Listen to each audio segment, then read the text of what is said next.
dareen matalaad ka weyn ayaa iigu mudan maanto kalana madaxa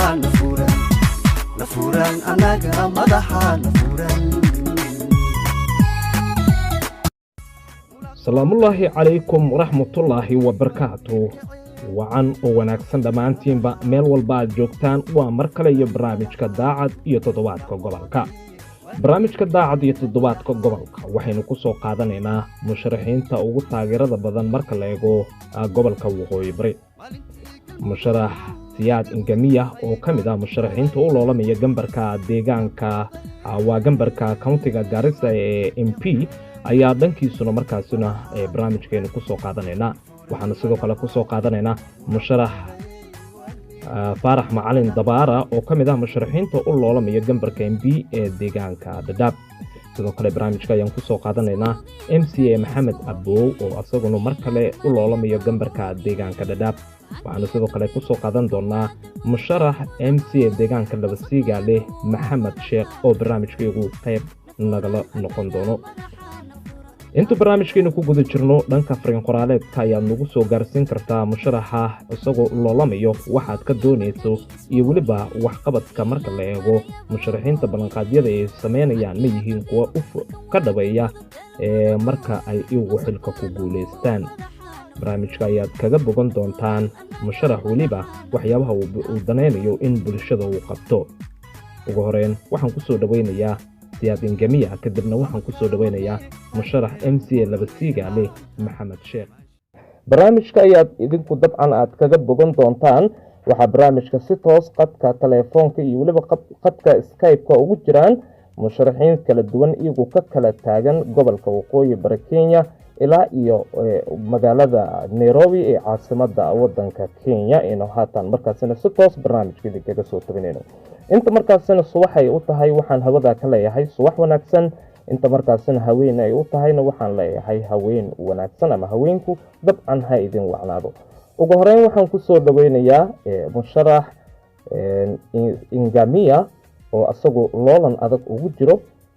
saaxadda siyaasadeed ee Kenya marka la eego magaalada Garissa ee gobolka waqooyi bari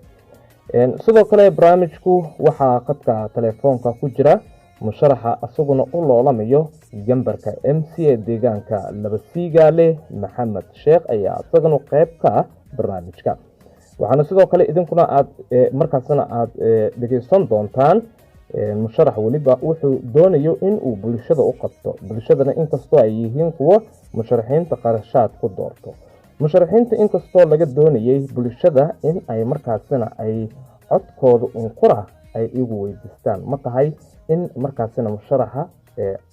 qarashaad ama waxyaabahaas lagu doorto mise waxqabadka ayaa lagu dooran karaa barnaamijka dhanka kale waxaa ku jira musharax MCA deegaanka ee Dadaab Maxamed Aboow iyo sidoo kale waxaa ku jira musharaxa haatan u loolamaya gambarka deegaanka Dadaab waa MP Mushimuwa waa Mushimuwa faarax macalin dabaara waayahay dhammaantiinba waan idin soo dhaweynayaa ugu horeyn waxaan ku soo dhaweynayaa ingamiya assalaamu calaykum halkan waa live news Somali TV ku soo dhawo barnaamijka عليكم السلام ورحمة الله وبركاته. ورد مدعيكم صعوة سياد إسماعيل إبراهيم. والله يقانا سياد إنغامية وحن مشرح كاي جاريسا تاونشيب. وكرسي برلمان كي أوجود بدن مسا أوجود بدن قبل كوغوي بري. وحدنا صومالي قلا والبيع قبيل كالستا مسكينيان كي كودي ذليهن. مركب نكاسا معانية. وايهي. waxa tahay dabcan sidaynu ognahay musharaxa ugu taageerada badan marka la eego magaalada Garissa ee gobolka waqooyi bari bal ka waran taageerada xooggan bulshada aad ka haysatid ma la isdhihi karaa alahelehe guushii dabcan waa ku dabaalatay horta guusha ilaahay baa garanaya laakiin waan filaynaa rajo weyn baan leeyahay inaan ku guuleysto kursiga waayo magaaladan waa magaaladeedaan kusoo koray oon ka shaqeeyey markii aan madaxda ka ahaana si fiican baan oo la shaqeeyey dadweynaha deegaanka anigoo aan kala soocin horumar badanna waan ka qabtay meeshan xagga developmentka haddii la fiiriyo waxaan aad ugu faraxsanahay qoyska iyo waxaalihii hore ay soomaalida ku dhaqan jirtay waxaad moodaa inuu aada isku bedelayo oo dadka macnaha ay danaynayaan qofkii wax u qabanaya hadda ayagoo aan u eegin qoyska aad ka imaatay meesha aad ka soo joogto taas haddaan u fiiriyo waa horumar siyaasi oo dadka ay gaareen waxaana leeyahay waktigan isbedel badan baa dhici doona hadduu la yaraa waayahay bal maadaama adiga dabcan aad u loolamaysid gambarkaasi aan idhaahday magaalada Garissa gaar ahaan MP aad jeceshahay inaad ku noqotid ka mid noqoto aan idhaahday baarlamaanka dalkaasi ama gobolkaasi marka la eego xagga bulshada iyagu ma yihiin kuwo markaasina rabitaankooda waxqabad oo kaliya uu yahay mise dhanka qarashaadkun bay dabcan fiirinayaan marka la eego horta waxqabadka waa muhiim oo bulshada dhammaan way danaynaysaa wixii loo qaban doono oo baahadooda in loo fuliyo way jecel yihiin laakiin inta badan waxaad moodaa soomaalida inay shaksi jeceshahay oo ay aada mudnaasho u siiyaan waxyaalaha shaksiga mise qofka gaarka u ah laakiin hadda waxaad moodaa waktigan inay baahi weyn aada u jirto oo xagga adeega bulshada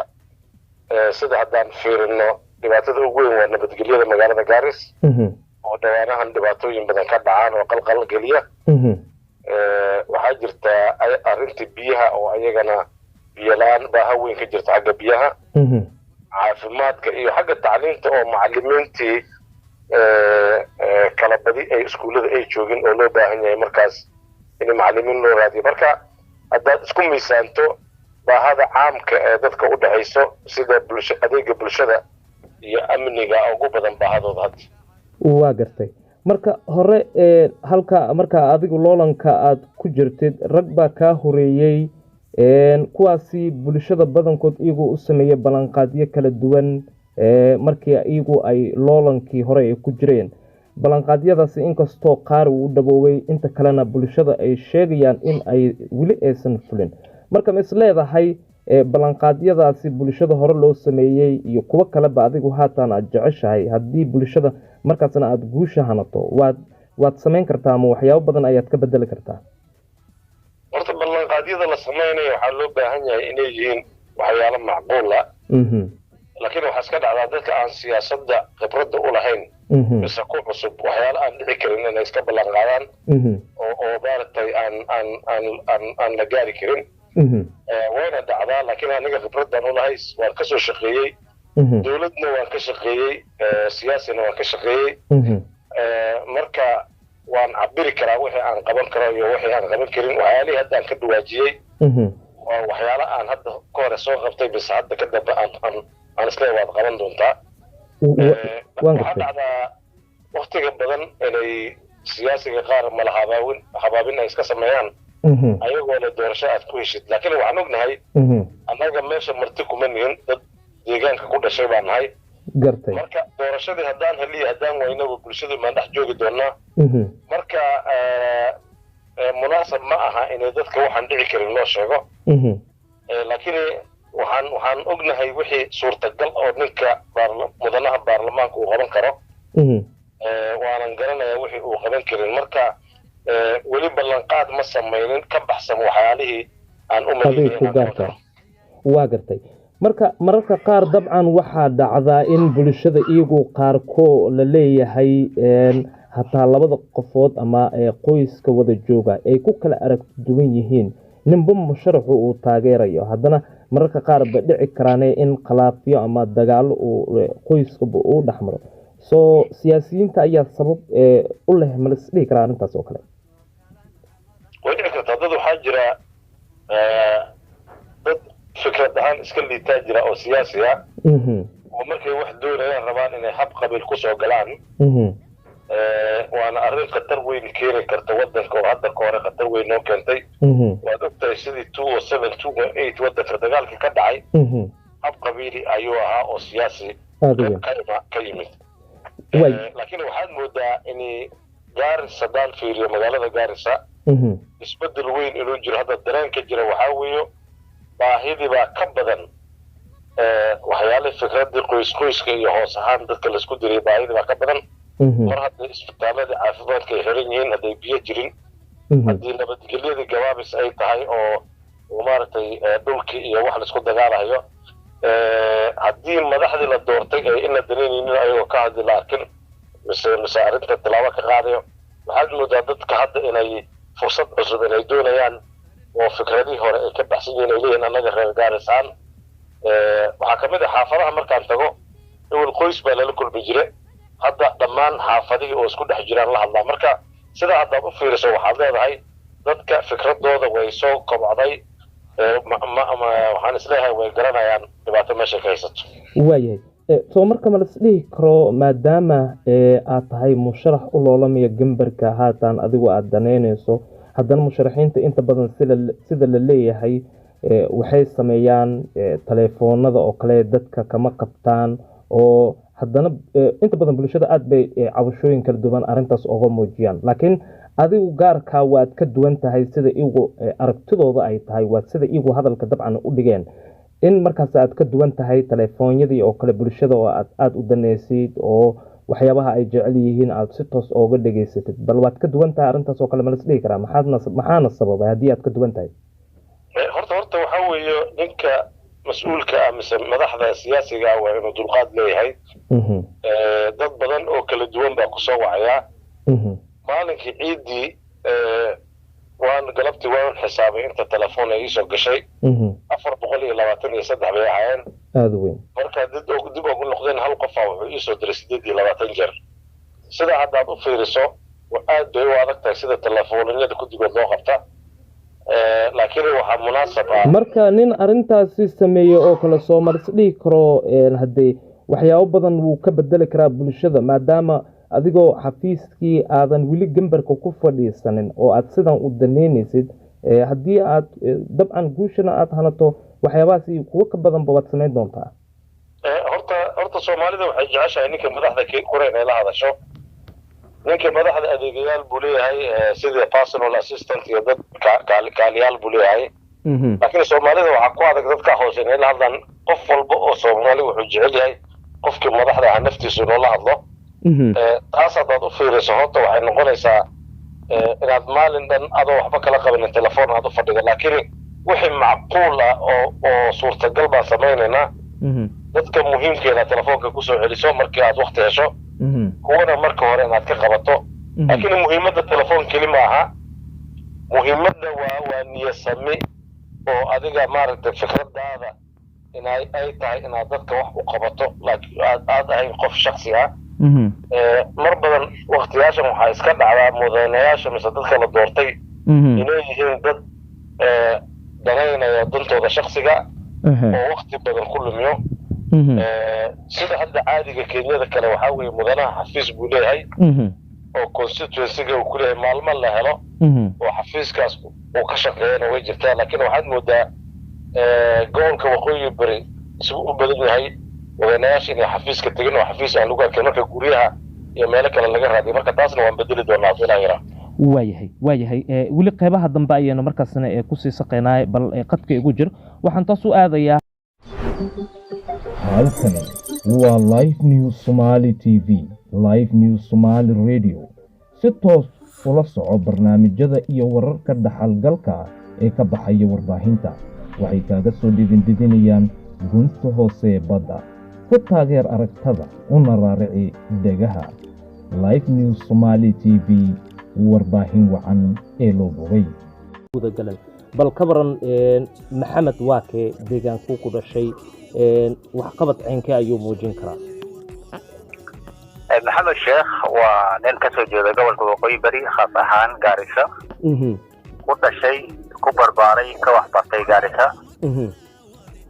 ilaa heer jaamacadeed ku shaqeeyey dowladda kenya khaasatan qaybta registration of persons qaybta kibandarka muddo 15 sanana ka shaqeynayay qaybo kale oo dowladana usoo shaqeeyey waa tahay bal ka waran siyaasigu asagu markuu uu loolamayo ballanqaadyo badan ayuu bulshada u sameeyaa ballanqaadyada bulshada adigu aad u samaynaysid maxaa ka mid ah intayna barnaamijkeena inay u guda galeen nabadsigaale ward waa dadka inta badan waa dad xoolo dhaqate dhulkana waa dhul beere waqtiyaashan hadda waxaan culayska saarahay waxaa waaye awaarihii iyo waqtigii isku maartay yaa batay xoolo inta badanna meel walbana tuulee noqotay xoolo inta badanna magaalooyinka waa lagu hayn layahay in nidaamkii hore xoolo dhaqatada aan laga wareego oo dadkii beeraha la baro oo dhulka waa dhul beereed oo dhul aad u wanaagsan waayey dhulka iyada ceelal hadduu alla idmo inaan la kaashano meelaha ay khusayso ceelal meesha lagu suri lahaa oo maartay dhulka iyada ay noqon lahayd dhul beereed beertaasna laga faa'iidaysto qudaartii wixii lasoo saarana suuq baa diyaar ah qaxootiyihii baa diyaar suuq ku filan ilaa iyo wajeer iyo gaarsi gudaheedana ku filan suuqaas waa qaybta beeraha maxaa kaloo jirtaa labadsigaale waa xarunta waa dhul weyn oo baaxad leh midda kale qaxootiya in muddo haysay dhagaxley camp wataala wardkaas in muddana dhulkaas dhul la xaalufiyey waayey oo maaragtay nabaadguur ka dhacay in culeys aan saarno sida dhulka maaragtay lagu soo celin lahaa oo geedo ku filanna loo beeri lahaa oo dhulka nabaadguuray la soo celin lahaa waayahay maadaama aad sheegtay waxqabadkaagii oo ugu badan bulshadana sida dabcan laga dheehan karo rabitaankooda uu yahay in aad adigu guusha aad ku dabaalato balse dadka badankood waxay iyagu isweydiinayaan maxamed maadaama uu yahay wiil dhalinyaro oo haddana waxgarasho badan oo ka muuqato dhanka waxqabadka bal haddii xilka aad soo gasho ka waran haddii caqabadooyin ay kusoo wajahaan dhanka waxay u baahan tahay iskaashi bulshada badankood waxaad moodaa in yacni la iskaashado ay badankoodu yacni ay ka gaabiyaan ma is leedahay taageero badan waad heli kartaa oo waxa laisla wada qabto ah horta caqabad ma wala waaynayo caqabad la-aan ma jirayso laakiin annaga waxaa waaye haddaan nahay MCA si guudba xarun baan leenahay county assembly aan leenahay shuruuc oo la raacay leedahay oo waxqabadka iyo waxa wixii shaqada aad qaban lahayd intaasana oo maartay ballanka aad qaadaa waxa uu weyn hadda aan leenahay assembly ahaan culayska saara in aan bill aan marino sharci aan marino assemblyga oo aan anagoo la kaashanayno inta laga soo doorto 30 ward wacyigelin hadduu alle ilaahay nagu guuleeyo fursadaasna siiyo meesha inaan marino bill la dhaho ward development fund oo sida hadda CDF budget uu leeyahay ward walba budget gooni u lahaado midda kale qaybta tacliinta waxay jiraan budget oo countiga u bixiyo waxa kaloo macquulay saareen haddii ward development ay marto in allocation oo loogu talagalay budget-ga ardayda secondary-ga college-ga degan hayaan in culays la saaro oo qaybta tacliintana si maartay culays la saaro haddii dadka waxbarashadana laga dhiso maadi iyo diini waa laga dhiso qaab nololeedka kalena nidaamkan hadda hore laga guurahayo oo nidaamkan kale ee wanaagsan casriga ee loo guurahayo la fahmo oo la barto suuqi si looga shaqaysan lahaa beerihii loo falan lahaa howlii loo gelin lahaa waxaan filahayaa inay yaraan doonto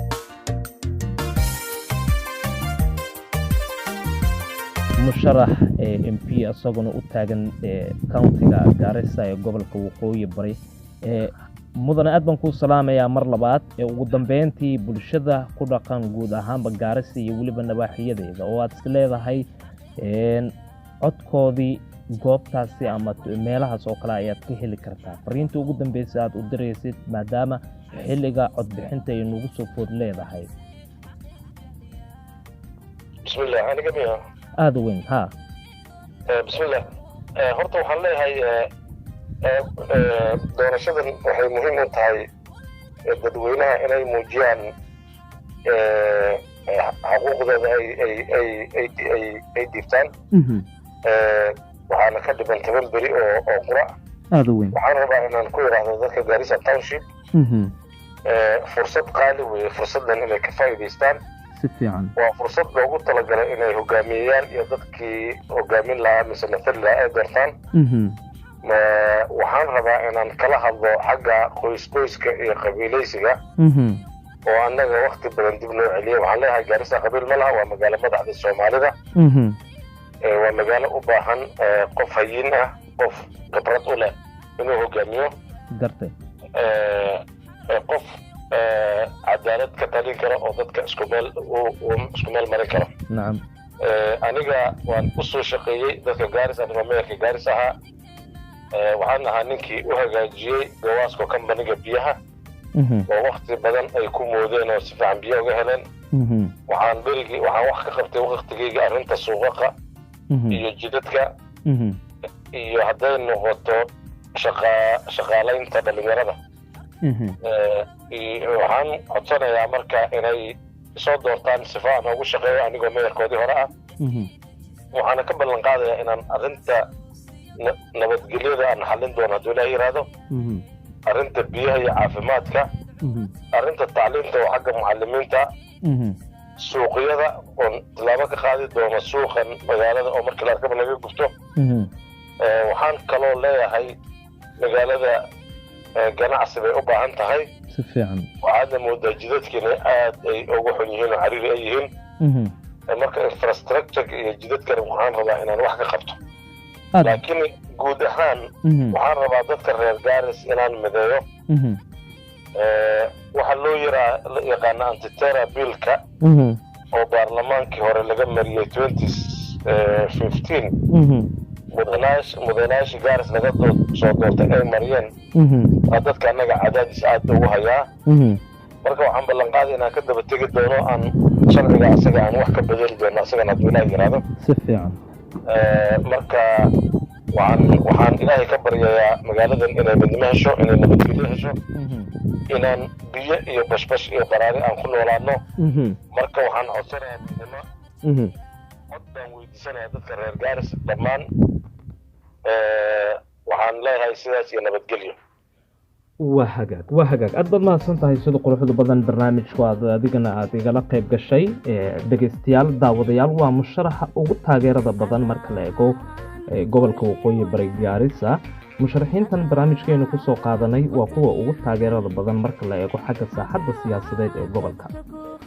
deegaanada kala duwan aynu soo sheegnay wuxuu u baahan yahay horumar iyo waliba in loogu shaqeeyo bulshada si cadaalad ah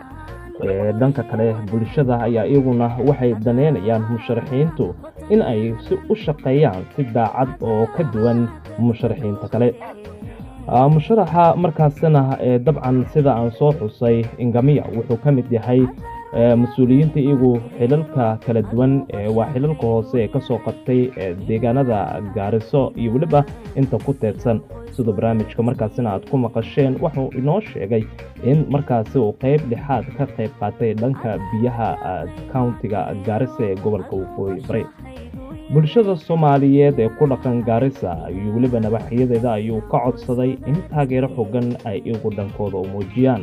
si markaasina aynu u helno buu yiri cadaalad sinaan iyo waliba in ayna ka soo horjeesano waa sidoo asuga hadalku dhigay dhanka qabyaaleysiga ama qabiileysiga hadba sida aad taqaano barnaamijku waliba waxa idin daadihinayo oo isla markaana idin farsameynayo anigoo Maxamuud Aweys Daacada dhanka fariin qoraaleedka iyo waliba dambaalada ayaad fariintiin inoogu soo diri kartaan waxay idin la tahay ama musharaxa aad doonaysaan ay tahay waxyaabaha markaasina ballanqaadyada uu sameeyo sida uu uga dhaweyn lahaa iyo waliba bulshada in ay noqdaan kuwa markaasi musharaxiinta ku taageera waxqabad iyo si huflaan in markaasina dabcan loogu shaqeeyo ugu dambeyntii barnaamijka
وقاو وقاو